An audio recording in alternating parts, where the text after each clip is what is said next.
We were looking at Exhibit 579. The statement that you wrote was, Michael Jackson changed the world, and more personally, my life forever. He is the reason I dance, the reason I make music, and one of the main reasons I believe in the pure goodness of humankind. He has been a close friend of mine for 20 years. His music, his movement, his personal words of inspiration and encouragement, and his unconditional love will live inside of me forever.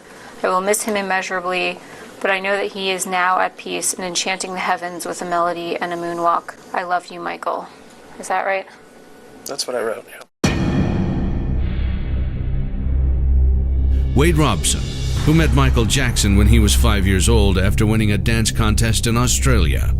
For decades, he never missed a chance to refer to himself as a close friend of the pop star, someone who was his mentor and largely responsible for Robson's successful career as a dancer, choreographer, and stage director.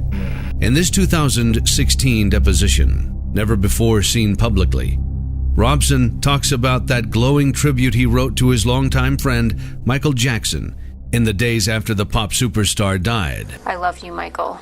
Is that right? That's what I wrote, yeah. But now Wade Robson is singing a different tune.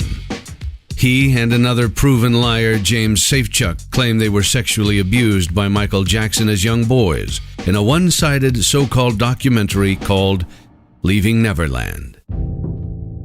Everybody wanted to meet Michael or be with Michael. And then he likes you. Critics say Leaving Neverland only has one goal: money. Wade Robson and James Safechuck both swore under oath that Michael Jackson did nothing inappropriate to them. Then, in a failed effort to get rich, they changed their stories to seek a huge, multi-million-dollar monetary payday in lawsuits against Jackson's estate and companies. Their lawsuits against the Jackson estate have been dismissed not once, but twice. Nonetheless, they are pending on appeal, so Robson and Safechuck are still holding out hope for a big jackpot, and hope this one-sided hit piece leads them to their pot of gold. If there's a potential financial payout of hundreds of millions of dollars, there is an incentive. That litigation over the last 5 years or so has generated many, many hundreds of pages of legal documents in the form of sworn declarations, deposition transcripts, motions, judgments, etc. And anybody who's been following the case and following those documents as they've been published will be aware that there are significant problems with these guys' stories. One of them was caught committing perjury in his creditor's claim. So we knew before the film came out that the two protagonists on whose stories it was based had credibility issues. Skeptical media throughout the world are questioning director Dan Reed's agenda in making the film. They see through the litany of one-sided accusations from two known liars who repeatedly spin a salacious drumbeat of alleged sexual abuse, while offering not one shred of evidence or independent corroboration to support their stories. Just two accusers who have admitted lying in the past and changed their stories a number of times, so the entire film rests on their word and nothing else. Your journalism has been heavily criticized because you didn't include the opposing points of views in the film. Was that a conscious decision from the get-go? If you're going to be mentioning Michael Jackson, though, don't you have some obligation to get in touch with the people who have his interests, even though he's not here, obviously? Because you're saying and you're repeating some pretty extraordinary things, don't you have an obligation to talk to the family, even if you claim this isn't about him? Well, what does the family know about the sexual abuse that happened? Do you think they know about the sexual abuse? But when you're doing it, this is a documentary. It is, say, yeah. Right? So when you're doing a documentary, don't you have an obligation to at least ask the question? Because you don't know what the answers to questions are until you ask. Well, we know that the family and the estates and Jackson during his lifetime and his lawyers all denied that any sexual abuse took place. And those views are strongly represented in the film. We give those views a lot of time in the film on screen. This is a huge payday, potentially, for anyone who can establish they were victims. And I'm not questioning them. I don't know the truth. I'm questioning you as the director because you never went to the Jackson family before you finished. We don't make any allegations about the Jackson family.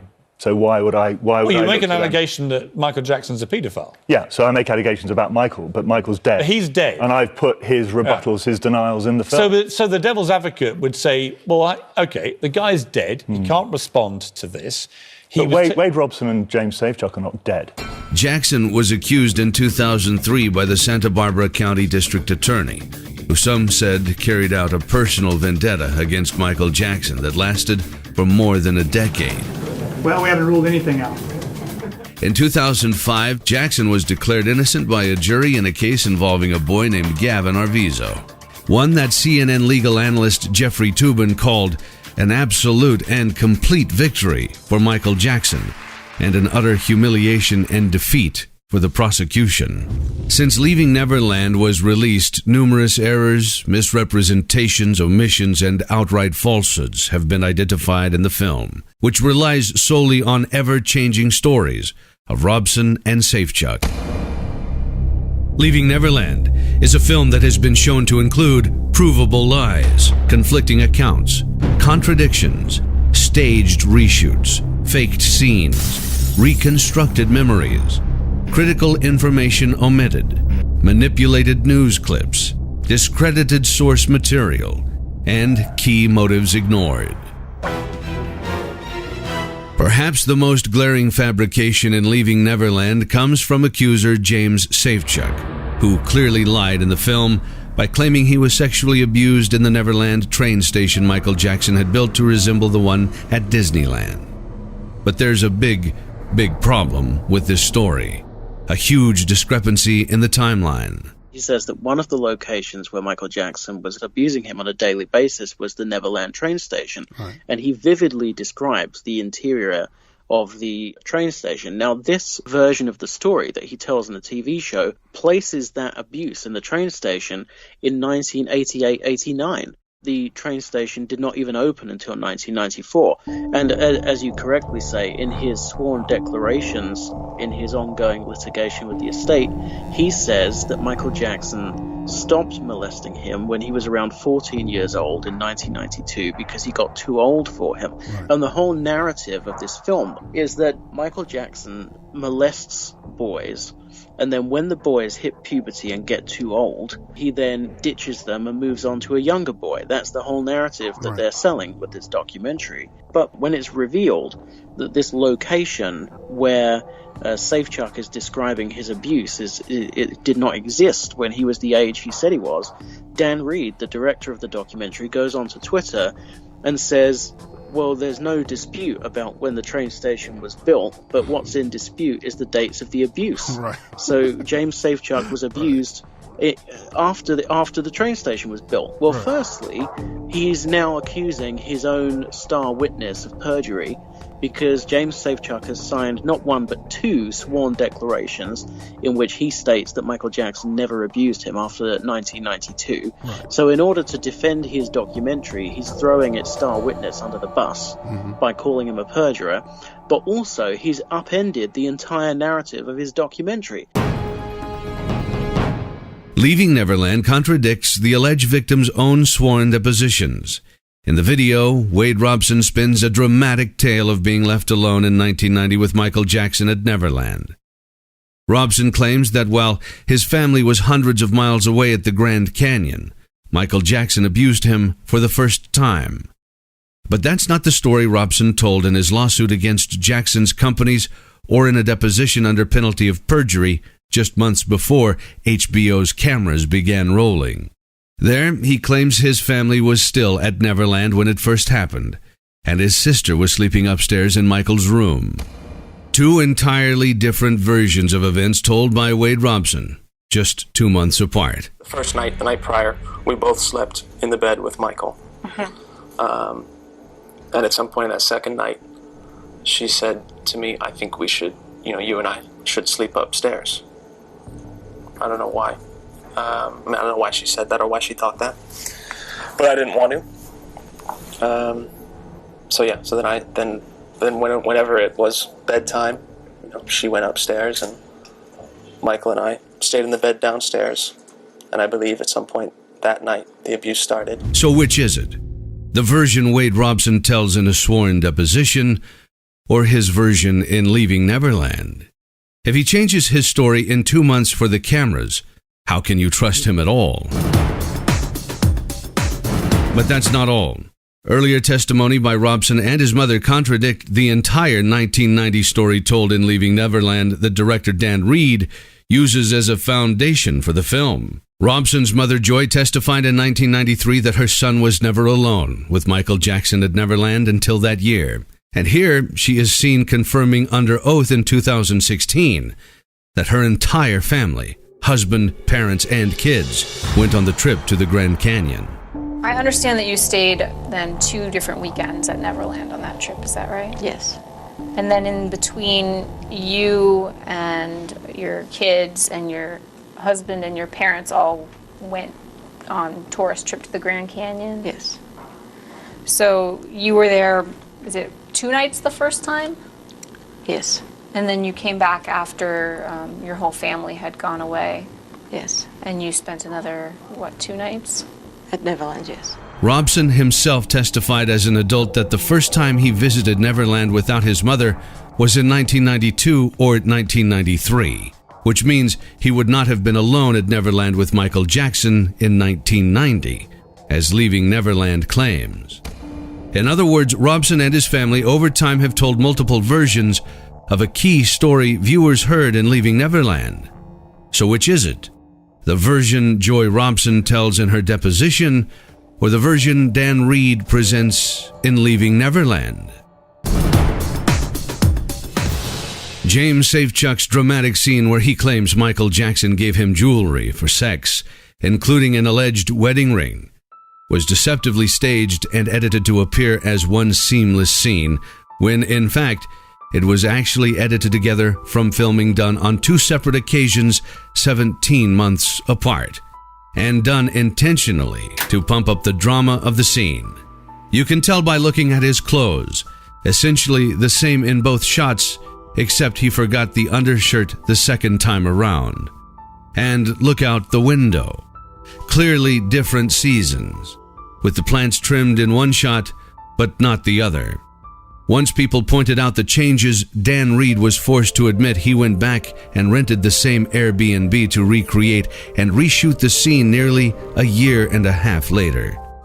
Can viewers trust deceptive editing?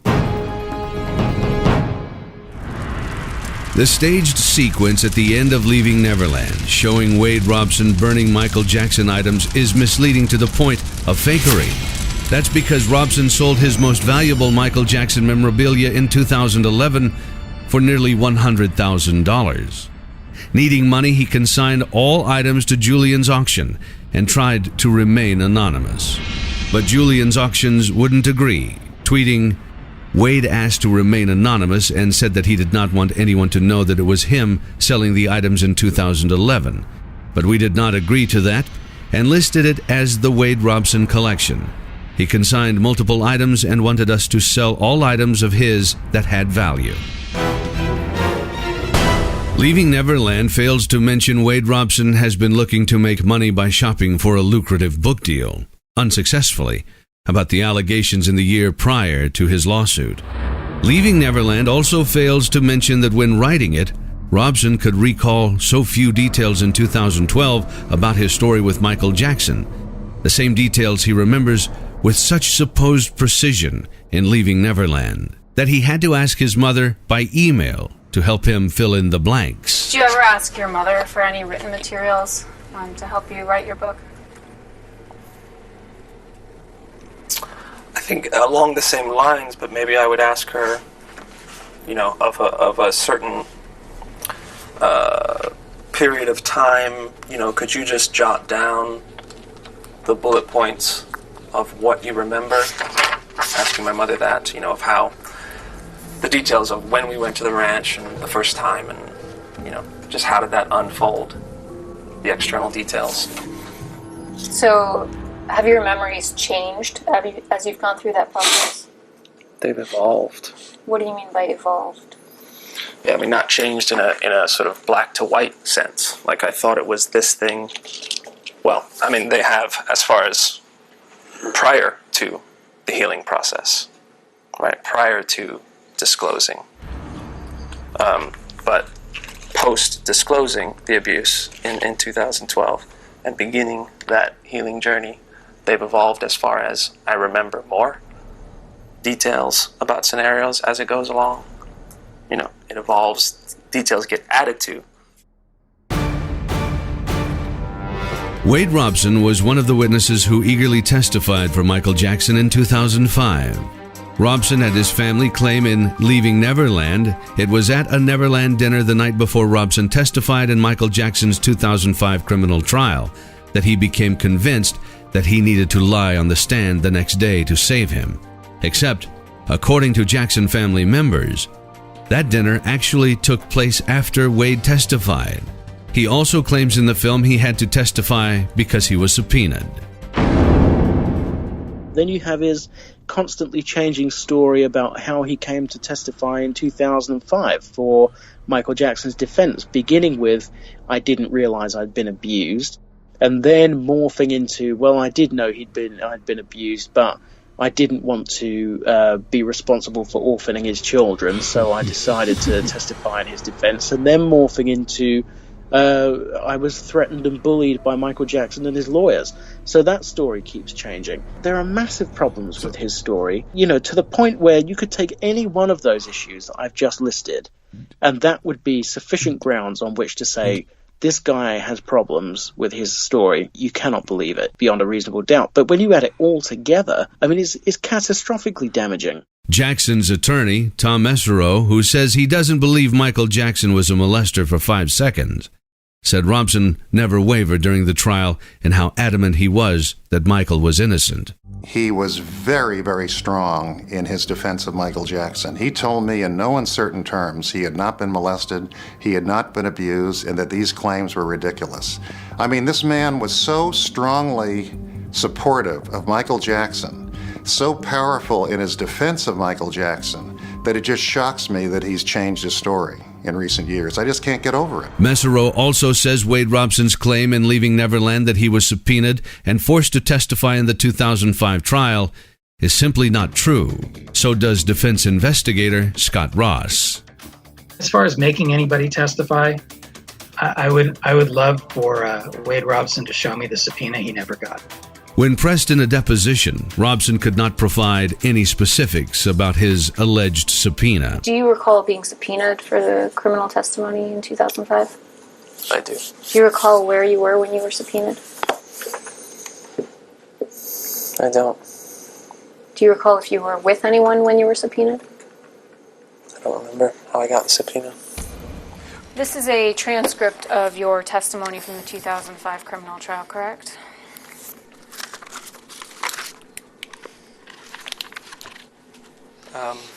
It appears to be that way. Robson now claims he committed the crime of perjury on the witness stand in 2005, even as skeptics point to the rigorous cross-examination he was subjected to. On line 18, you're asked, Mr. Robson, did Michael Jackson ever molest you at any time? And you said, absolutely not, correct? Correct. And that was a lie, right? That was a lie, yeah. Okay. On line 21, you're asked, Mr. Robson, did Michael Jackson ever touch you in a sexual way? And you responded, never, no, correct? Correct. And that was a lie, correct? That was what I had rehearsed with Michael. And you now claim that that was a lie, correct? That was not the truth, yeah. On line 24, you're asked, Mr. Robson, has Mr. Jackson ever inappropriately touched any part of your body at any time, correct? Correct. And your answer was no, correct? Correct. And you now claim that that was a lie, correct? That was not the truth.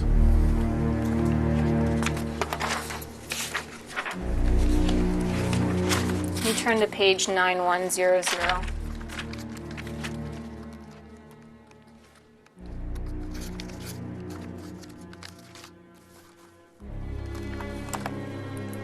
On line 14, you were asked, and at no time has any sexual contact ever occurred between you and Mr. Jackson, right? Do you see that?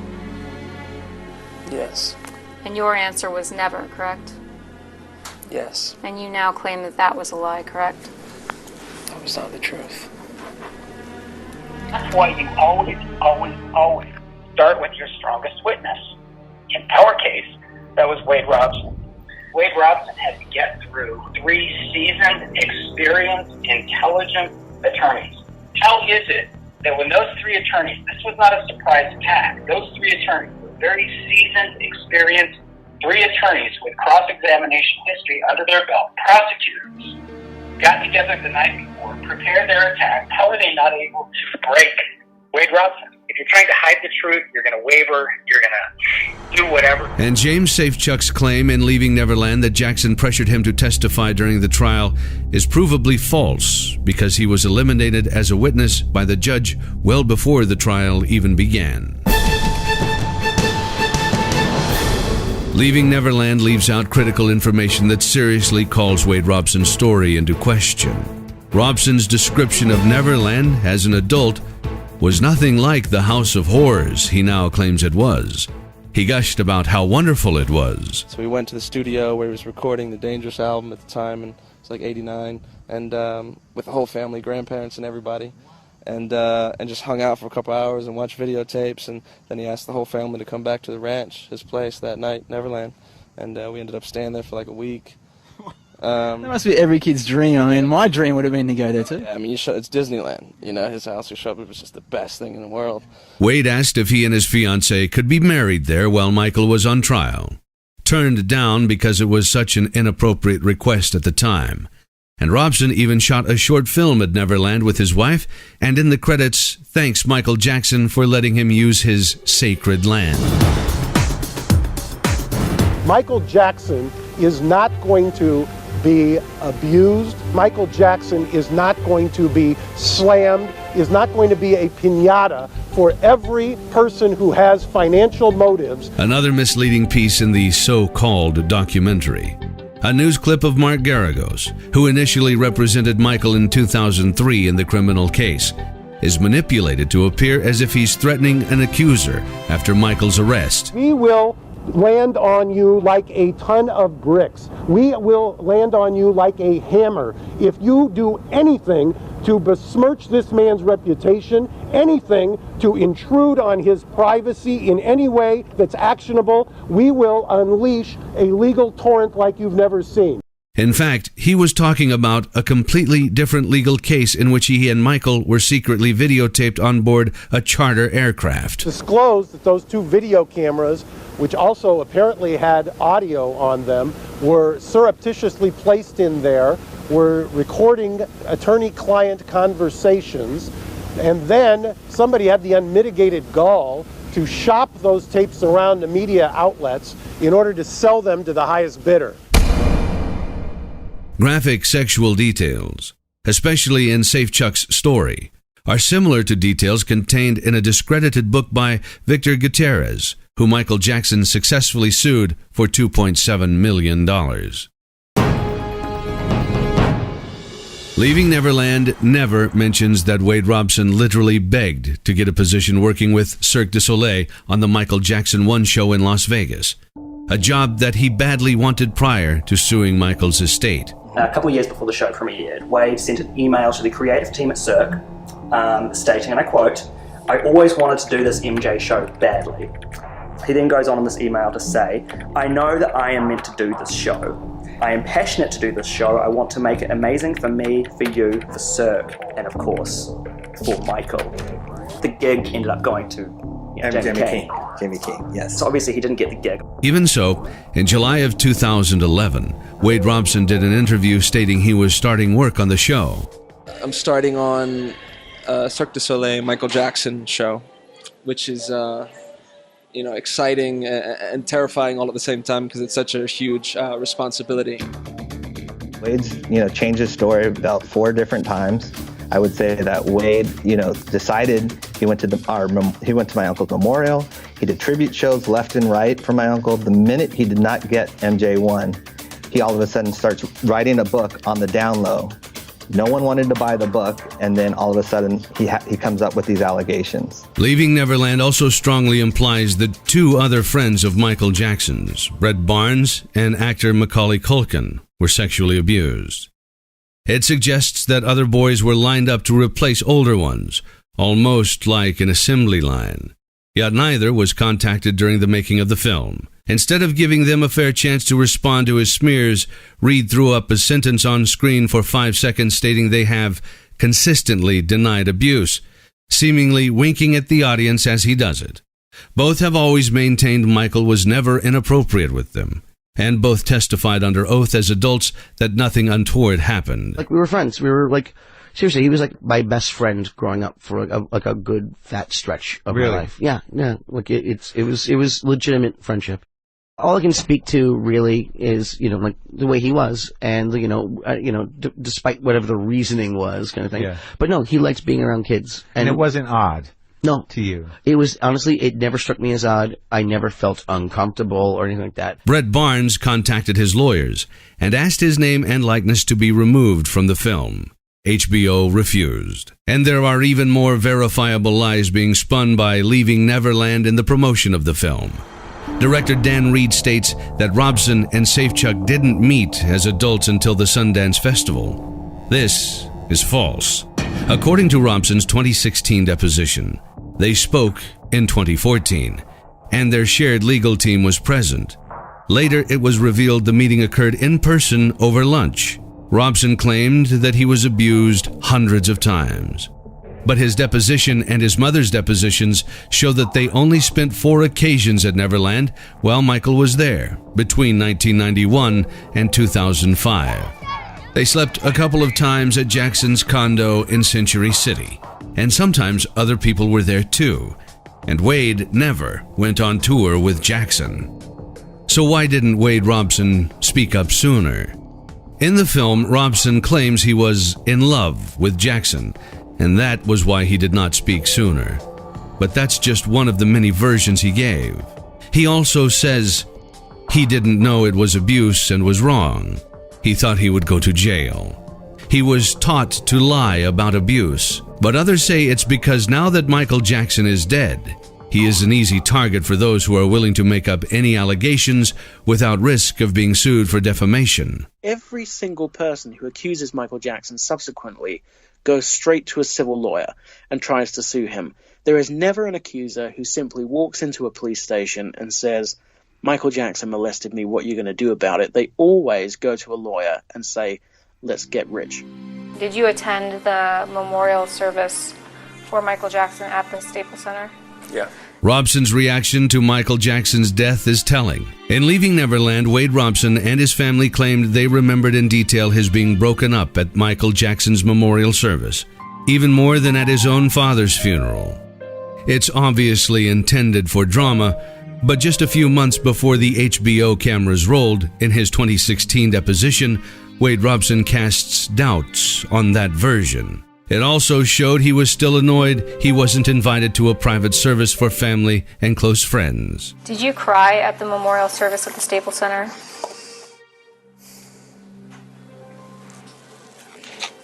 I might have. I don't remember. Were you invited to the private memorial? I don't believe so. Were you upset that you were not invited to the private memorial? Yeah, I was hurt. Why? Because at that point, I still thought that that Michael and I were close friends for a very long time, had a long relationship, that that I would have been included in something like that. Actually, he was so eager to exploit his friend's death, he reached out to producers of the primetime show So You Think You Can Dance less than 24 hours after Jackson died to make sure they knew he was available in case the show was planning a tribute. This is an email that you wrote to Jeff Thacker on June 26, 2009, correct? Yeah. Is the show that you're referring to in the last second to last sentence or second to last line? You said, I wanted to write you now, so if you guys are thinking of doing any dance tribute to MJ on the show, I would like it to be me who does it. Do you see that? Yeah. Is the show So You Think You Can Dance? Yeah, I believe so. Okay. Is Jeff Thacker associated with So You Think You Can Dance? Yeah, he's a producer. It speaks to my compartmentalization at the time. In fact, Wade Robson had nothing but wonderful things to say about Michael Jackson, both while he was living and after he died, when his career was involved. In general, with Michael, just had a wonderful relationship. I learned so much from him as an artist and as a kind human being. And it's my goal to try and just continue as much as I can in my own little world, that legacy. We talk so much about him as the pop legend, which is important, but it's nice to really remember that he was a man, that he was a father, and that's what it's really about, is a father and his children, and he's a wonderful dad. Are you still friendly with Michael? Yeah, we still talk every couple months, catch up. You do, really? Yeah. Well, what's he like? What's he like?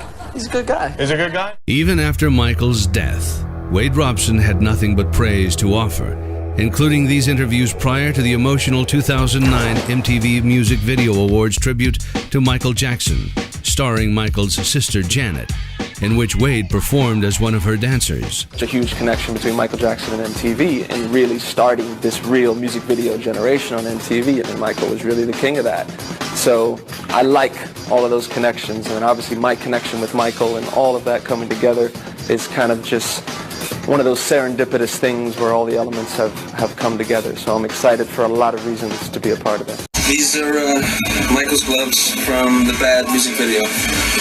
Michael gave them to me when I was, I don't know, 7 or 8. He's going to be with us spiritually, but I wanted to feel something physical from him.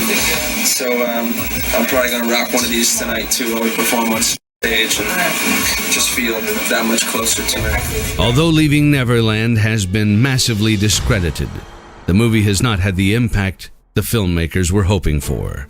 I think what they were hoping for was a response akin to the Harvey Weinstein response, you know, where all of a sudden you have another person coming out and then another person coming out and then another person, and it's just this huge snowball that keeps getting bigger and bigger, and in the end it destroys Michael Jackson. I think Dan Reed thought he was going to win a Pulitzer or something. But in fact, it's just been a complete catastrophe for them because it's not had anything like the impact that they thought it would. There's been like a handful of radio stations in the whole world who've actually banned the music, and but you know, like 99.9% are still playing it.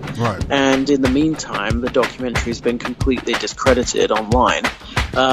It's not done anything like the numbers I think that they thought it would.